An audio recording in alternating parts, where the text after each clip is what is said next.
ગુજરાતની ધરતી જ્યાંથી સ્વાતંત્ર્ય સંઘર્ષના અગણિત વીરો ઊભો થયા, જો કે આજે એ જ ગુજરાતના સેનાનીઓ પર આક્ષેપ થઈ રહ્યા છે ટીએમસી દ્વારા.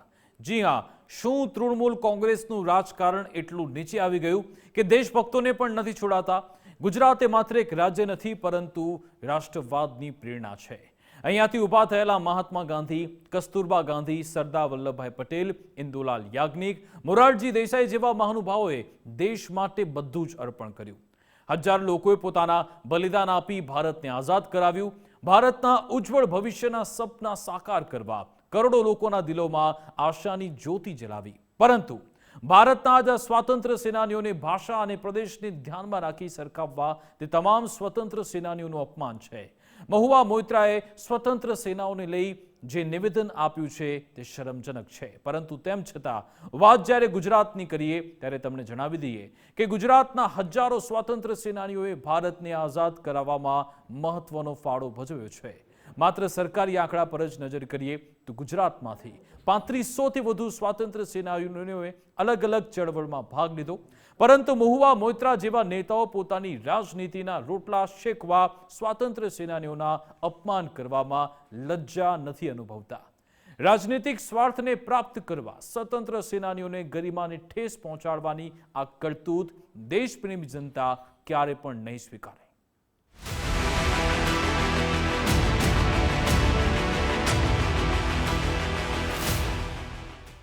તો વિધાનસભા ચૂંટણીના પ્રચાર વચ્ચે પશ્ચિમ બંગાળમાં મમતા બેનર્જીની પાર્ટીના સાંસદે વિવાદિત નિવેદન આપ્યું છે. જી હા, ટીએમસી સાંસદ મહુવા મોઇત્રાના વિવાદિત બોલ સામે આવ્યા.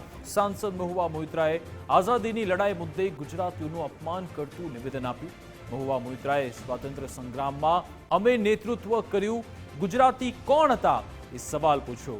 કાળા પાણીમાં સજા પામેલા 68% બંગાળી અને બીજા નંબરે પંજાબી હતા, એટલે આવું ડિવાઈડ કરવાનું કામ પણ તેમણે આ ચૂંટણીમાં કર્યું છે.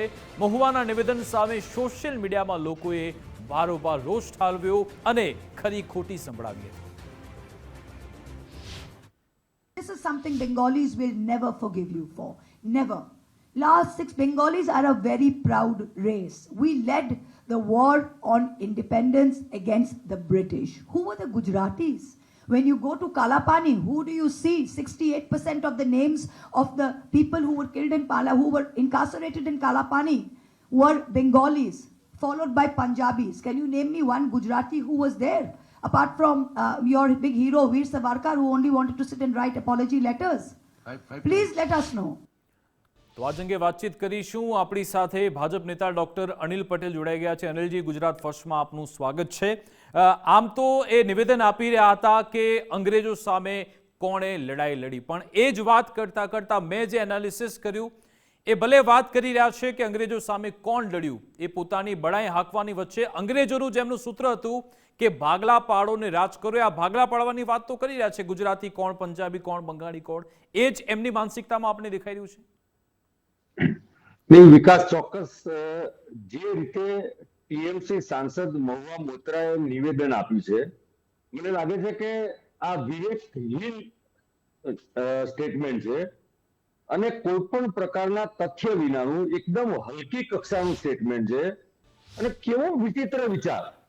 આઝાદીનું આંદોલન એ કોઈ જ્ઞાતિ, જાતિ, પ્રાંત કે ધર્મ કે ભાષાનું આંદોલન હતું. એનાથી ઉપર ઉઠીને લોકો આઝાદીના આંદોલનમાં જોડાયા હતા અને દેશના બધા જ રાજ્યના લોકોએ આ સ્વતંત્રના આંદોલનમાં ભાગ લીધો છે. 6 લાખથી વધુ લોકોએ પોતાના જીવની આહુતિ આપી છે. વિકાસ, મને લાગે છે કે શહીદોના બલિદાનને લાંછન લગાડવાનું કામ આ તૃણમૂલ કોંગ્રેસના નેતા અને સાંસદ મહુવા મોઇત્રાએ કર્યું છે. એકદમ કમ્પ્લીટ ભાગલાવાદી માનસિકતા ધરાવતા ખરેખર આ મોઇત્રાજીએ, મને એવું લાગે છે કે એક ઇન્ટેલેક્ચ્યુઅલ બેન્ક્રપ્સી જેને કહેવાય કે બૌદ્ધિક નાદારીનું સૌથી મોટું વર્ગનું ઉદાહરણ છે. તો દેશના આઝાદીના ઇતિહાસ પ્રત્યે મને લાગે છે કે તૃણમૂલ કોંગ્રેસની એક તરફ અજ્ઞાનતા પણ દેખાય છે અને બીજી તરફ વિકાસ વાસ્તવમાં યુપીએમાં ખાસ કરીને કોંગ્રેસની સરકાર દ્વારા જે રીતે આઝાદીના લડવૈયાનો ઇતિહાસ એ ઇતિહાસના પાનામાં યોજનાપૂર્વક દબાવી દેવામાં આવ્યો છે, એ અજ્ઞાનતા પણ આ ટીએમસી માં દેખાય છે. અનેક લોકો, અને આ ઇતિહાસ તો 1857 ના બળવાથી ચાલુ થયો હતો આઝાદીનો. ક્રમશઃ એ આઝાદી અલગ અલગ પ્રકારે, એમાં સુભાષચંદ્ર બોઝ હોય કે અનેક લોકો હોય, જેમને અનેક લોકોએ પોતાના જીવનની આહુતિ આપી છે. શું તૃણમૂલ કોંગ્રેસ અને યુપીએના સાથી સરદાર પટેલને ભૂલી ગયા? આઝાદી પછી 562 રજવાડાઓને એક કરીને એક રાષ્ટ્ર શ્રેષ્ઠ રાષ્ટ્ર બનાવવાનો પાયો જો કોઈએ નાખ્યો હોય, સરદાર પટેલે નાખ્યો છે. ગાંધીજીનો, મહાત્મા ગાંધીજીને પણ ભૂલી ગયા છે. મહાત્મા ગાંધીજીનો મીઠાનો અને આ તો સત્યાગ્રહ હોય. ડોક્ટર અનિલજી, આ બે પ્રાઇમ એક્ઝામ્પલ છે, મહાત્મા ગાંધીજી અને સરદાર વલ્લભભાઈ પટેલ. આપણે તો એમને બધું ન બતાવવું જોઈએ, દુનિયાને ખબર જ છે, દુનિયા આખી ઝૂકે છે એમની સામે. પણ મહાત્મા ગાંધી કે જેમણે એ અહિંસાનું હથિયાર વાપર્યું, એની સામે અંગ્રેજો ઝૂક્યા. એ જ આ ગુજરાતની ધરતી પરથી આવ્યું. આપણે 1928માં સરદાર વલ્લભભાઈ પટેલે જે બારડોલી સત્યાગ્રહ કર્યો, ખેડૂતોને એકઠા કર્યા, એની સામે અંગ્રેજો ઝૂકવું પડ્યું. આ બે પ્રાઇમ એક્ઝામ્પલ છે. શું ગુજરાતે આપ્યું? ચોક્કસ મહાત્મા ગાંધીજીના સત્યાગ્રહ, સરદાર વલ્લભભાઈ, મેડમ કામા, શ્યામજી કૃષ્ણ વર્મા, આવા તો અનેક નામો છે. ઇવન મોરારજીભાઈ દેસાઈ થી માંડીને અનેક લોકો. મને લાગે છે કે આ તૃણમૂલ કોંગ્રેસના પ્રવક્તાની આંખ અને મગજ બંધ થઈ ગયા છે. એ માતૃભૂમિ પર જાન ન્યોછાવર કરવા વાળા અનેક લોકો જે શહીદ થયા, ગુરુ ગોવિંદના નેતૃત્વમાં વિકાસ, માનગઢમાં જે રીતે માનગઢ હત્યાકાંડ થયો છે, જે વાસ્તવમાં ગુજરાત અને રાજસ્થાનની બોર્ડર પર ગુજરાત અને રાજસ્થાનના અનેક આદિવાસી ભાઈ બહેનોએ પોતાના જીવનની આહુતિ આપી હતી, અને જલિયાવાલા બાગના હત્યાકાંડ કરતા પણ મોટો હત્યાકાંડ માનગઢમાં થયો હતો. મને લાગે છે કે તૃણમૂલ કોંગ્રેસ અને કોંગ્રેસ દ્વારા જે દાયકાઓથી પોષવામાં આવતી પ્રદેશવાદી ઝેરીલી માનસિકતા છે, એનું આ એમની વાતમાં આનાથી મોટું કોઈ ઉદાહરણ ના હોય. અને આ આખું ગઠબંધન એક તરફ રાષ્ટ્ર વિરોધી માનસિકતા ધરાવે છે, અને બીજી તરફ ભાગલાવાદી રાજનીતિ જે કોંગ્રેસોના વારસામાંથી લીધી છે. કારણ કે કોંગ્રેસની સ્થાપના તો હ્યુમે કરી હતી, જે વાસ્તવમાં કોંગ્રેસી હતા. તો ભાગલા કરો અને રાજકારોની જે ઘાતક નીતિ છે, એ નીતિ આ તૃણમૂલ કોંગ્રેસના સાંસદ શ્રી દ્વારા અપનાવવામાં આવી છે. મને એવું લાગે છે વિકાસ, કે રાષ્ટ્રીય એકતા અને અખંડિતતાના પાયાને જો હચમચાવવાનું એક ખોખલું કાવતરું હોય, તો આ મોટામાં મોટું એમનું નિવેદન છે. વાસ્તવમાં આ હલકી માનસિકતા નહીં ફક્ત ગુજરાતના વીરોનું અપમાન છે, પરંતુ બંગાળની ભૂમિ ઉપરથી પણ સ્વામી વિવેકાનંદ થી માંડીને રામકૃષ્ણ પરમહંસ થી માંડીને અનેક લોકોએ એક રાષ્ટ્ર માટે જે રીતે આહ્વાન કર્યું, અને રાષ્ટ્ર માટે એમના નેતૃત્વ નીચે અનેક લોકોએ બલિદાન કર્યું, એ વીર સપૂતોનું પણ આમાં અપમાન છે.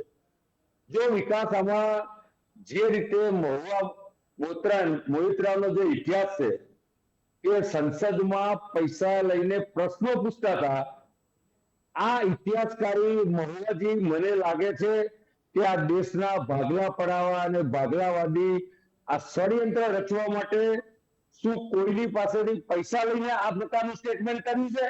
એ મહુવા મોઇત્રાએ અને તૃણમૂલ કોંગ્રેસ તેના સાથી કોંગ્રેસે જવાબ આપવો જોઈએ.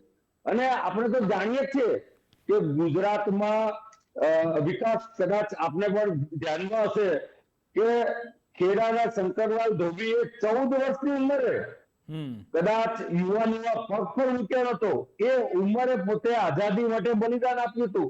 રસિકલાલ જાની હોય કે નડિયાદના ભવનભાઈ હોય, ધીરજલાલ મણિશંકર હોય, ગોરધનદાસ રામી હોય, ડાકોરના છોટાભાઈ હોય, નાનાલાલ શાહ હોય, કેટલા લોકોને આપણે યાદ કરીએ. ઇવન મહીનગરના નદીના કોતરમાં આવેલું પ્રતાપપુરા ગામ વિકાસ, એ ગામના અનેક લોકોએ 10 કરતા વધારે લોકોએ શહાદત વરી હતી, અને અંગ્રેજો અને એમના મળતિયાઓએ આખા ગામને સળગાવી દીધું હતું. ગુજરાતનો ઇતિહાસ એ સમગ્ર આંદોલનમાં, રાષ્ટ્રના આઝાદીના આંદોલનમાં સૌ સાથે મળીને દેશના, જો કાશ્મીરથી કન્યાકુમારી હોય કે પૂર્વથી પશ્ચિમ સુધી હોય, આ એક દેશ શ્રેષ્ઠ રાષ્ટ્ર માટે બધા જ જાતિ જ્ઞાતિ પ્રાંતના લોકો જોડાયા હતા. ખૂબ શરમજનક આ નિવેદન છે અને હું તો વિનંતી કરું કે નહીં ફક્ત ગુજરાત પરંતુ દેશની જનતાએ આને વખોડી કાઢવું જોઈએ અને આ તૃણમૂલ કોંગ્રેસનો જવાબ બિલકુલ, તમે ખૂબ જ મહત્વના મુદ્દા પર આવ્યા અનિલભાઈ. દેશની જનતાએ પણ માગવું તમે જોઈએ. જે આ જી વાત વિકાસ. વખોડવાની વાત કરી, તો જ્યાંથી આ નિવેદન આવ્યું છે એ તો આ તમામ એ સ્વાતંત્ર્ય સેનાનીઓનું અપમાન છે જેમણે યોગદાન આપ્યું ભારતની આઝાદીમાં. તો વખોડવા માટે કોઈ આગળ નથી આવતું. એ તમામ કહેવાતા બૌદ્ધિક લોકો હોય કે પછી કોંગ્રેસના એ મોટા નેતાઓ, એમણે આ મહુવા મોત્રાના નિવેદનને વખોડવા એનો સમય નથી મળી રહ્યો અમને. જો વિવેક, એક ચોક્કસ ઇકોસિસ્ટમ દેશમાં અત્યારે છે કે જે દેશને જાતિ જ્ઞાતિમાં વિભાજિત કરીને, પ્રાંત અને ભાષા આધારે વિભાજિત કરીને દેશનું જે સોશિયલ ફેબ્રિક છે એ તોડવાનો પ્રયત્ન 2014 થી ઘણા સમયથી અનેક રીતે કરી રહ્યા છે. એમાં પછી એ ટુકડી ટુકડી ગેંગ વાળા લોકો હોય કે પછીથી જોર્જ સોરોસના ગાઈડન્સ નીચે કામ કરતી એક ચોક્કસ ઇકોસિસ્ટમ હોય. આ દેશ એક રાષ્ટ્ર શ્રેષ્ઠ રાષ્ટ્ર અને સૌના સાથ સૌના વિકાસના મંત્ર સાથે જે દેશ પ્રગતિ કરી રહ્યો છે, જે દેશ આગળ વધી રહ્યો છે, એને રોકવા માટેના અનેક ષડયંત્રકારી એક નાનું એક ઇકોસિસ્ટમ દેશમાં અસ્તિત્વ ધરાવે છે. અને પશ્ચિમ બંગાળમાં જે રીતે ત્યાં પ્રજાનું જન સમર્થન એ ભારતીય જનતા પાર્ટીના નેતૃત્વમાં, નરેન્દ્રભાઈના નેતૃત્વમાં એનડીએને મળી રહ્યું છે, એના કારણે એક પ્રકારની હતાશા તૃણમૂલ કોંગ્રેસમાં વ્યાપી ગઈ છે. અને આ પ્રકારના નિવેદન, હલકા નિવેદન, એ તૃણમૂલ કોંગ્રેસની હતાશાનું જ પરિણામ છે. એ તૃણમૂલ કોંગ્રેસ ભૂલી ગઈ છે કે ગુજરાતનો જ એક દીકરો યુસુફ ખાન પઠાણ એનો ઉપયોગ કરીને અધીર રંજન ચૌધરીને ત્યાં હરાયા હતા. તો ગુજરાતના તો અનેક લોકો આખા દેશમાં એ પોતપોતાની ક્ષમતા આધારિત, પોતપોતાના કાર્ય આધારિત આગળ વધી રહ્યા છે. હું તો માનું છું યુસુફ પઠાણનો પણ જવાબ માંગવો જોઈએ કે એને ખુલાસો કરવો જોઈએ કે એ તૃણમૂલ કોંગ્રેસની વાત સાથે સંમત છે, મહુવા મોત્રાના વાતને સમર્થન આપે છે. કોંગ્રેસ તો પણ જવાબ માંગવો જોઈએ કે પોતાના ઇન્ડી ગઠબંધનના સાથી ટીએમસી ની વાત સાથે સમર્થન આપે છે કે એનો વિરોધ કરે છે. વાસ્તવમાં દેશની પ્રજા આ પ્રકારના હલકા વિચારવાળા તત્વોને ઓળખી ગઈ છે અને આવનારા સમયમાં નહીં ફક્ત બંગાળમાં પરંતુ દેશમાં જ્યાં જ્યાં લોકશાહી ગમે ચૂંટણીઓ થઈ રહી છે ત્યાં એ બધા જ વિરોધી વિનાશકારી તત્વોને જાકારો આપશે. અચ્છા, આ સ્પષ્ટપણે દેખાઈ રહ્યું છે કે આવનારી વિધાનસભા ચૂંટણીઓને લઈને એને ધ્યાનમાં રાખીને આ રીતના નિવેદન આપવામાં આવ્યા છે. અને કારણ કે સીધી રીતે ત્યાં બંગાળ પર આ ભાજપની નજર છે કે આપણે બંગાળમાં વિધાનસભા ચૂંટણી જીતવી જોઈએ. ગઈ લાસ્ટ ચૂંટણી તેમાં પણ સારું પરફોર્મન્સ હતું પણ સત્તામાં ન આવ્યા. શું આપને લાગે છે કે આ રીતને જે ભાગલા પાડો રાજનીતિ કરો એ એમણે જે બોલ ફેંક્યો છે એનો ભાજપ અહીંયા કેવી રીતે જવાબ આપશે પશ્ચિમ બંગાળમાં, અને શું એનો કોઈ ફાયદો આ ટીએમસીને મળતો દેખાઈ રહ્યો છે? આપને લાગે છે આ મુદ્દો ઉઠાવવાથી? જે એમાં પશ્ચિમ બંગાળની જનતા જ એને જવાબ આપવાની છે. જે રીતે જન સમર્થન એનડીએ અને ભાજપના ઉમેદવારોને પશ્ચિમ બંગાળમાં દેખાય છે એ જ સાબિત કરે છે. અને બીજું વિકાસ હું આપણે યાદ કરાવવા માંગુ છું કે યુપીની ચૂંટણી વખતે પણ ગુજરાતના લોકોને ગાળો દીધી હતી. યુપી કે દો લડકે જે પ્રચારમાં નીકળ્યા હતા, યુપીની જનતાએ શું જવાબ આપ્યો? ઇવન હમણાં છેલ્લે મહારાષ્ટ્રમાં થયેલી ચૂંટણીમાં પણ ગુજરાતના લોકોને અપશબ્દો કહેવામાં આવ્યા હતા. અને જે કઈ નીતિઓ ચાલી રહી છે એના સંદર્ભમાં પણ મહારાષ્ટ્રમાં વિરોધ કરવામાં આવ્યો હતો. જો ઇન્ડી ગઠબંધનના આ સૌ સાથીઓની એક પ્રકૃતિ છે કે દેશમાં જે વિકાસ મોડેલને આખા દેશની જનતાએ સ્વીકાર્યું છે એ સહન કરી શકતા નથી. અને એટલા જ માટે એક તરફ રાજકીય વિરોધ પણ કરી રહ્યા છે, બીજી તરફ એમની અંદર રહેલું, એમની આંખમાં રહેલું જે ઝેર છે એ આ પ્રકારના નિવેદનોમાં બહાર આવી રહ્યું છે. મને લાગે છે કે મારે કઈ કહેવાની જરૂર નથી, પરંતુ દેશની પ્રજા નહીં ફક્ત ચૂંટણીમાં જે રીતે કોંગ્રેસ નેસ્તનાબૂદ ગુજરાતમાં થઈ છે અને આખા દેશમાં થઈ રહી છે ક્રમશઃ, એ જ રીતે આ યુપીએની કોંગ્રેસ અને એના ઇન્ડી ગઠબંધનની દશા થવાની છે. બિલકુલ, આભાર અનિલજી, અમારી સાથે જોડાયા, વાતચીત કરી તે બદલ આપનો ખૂબ ખૂબ આભાર. તો મહુવા મોઇત્રા એમના નિવેદનને લઈ હવે ભાજપનું કહેવું છે કે આ સીધી રીતે દેશનું અપમાન છે અને સ્પષ્ટપણે આ જે સ્વાતંત્ર્ય આંદોલન હતું તે કોઈ એક પ્રાંતનું કે કોઈ એક જ્ઞાતિનું કોઈ એક સમૂહનું નહોતું. આ સામૂહિક રીતે ભારતનો પ્રયત્ન હતો અને આ ભારતે લડાઈ લડીને એમાં કોઈ ગુજરાતી, પંજાબી, બંગાળી એ રીતે ભાગલા ક્યારે પણ ન પાડવા જોઈએ.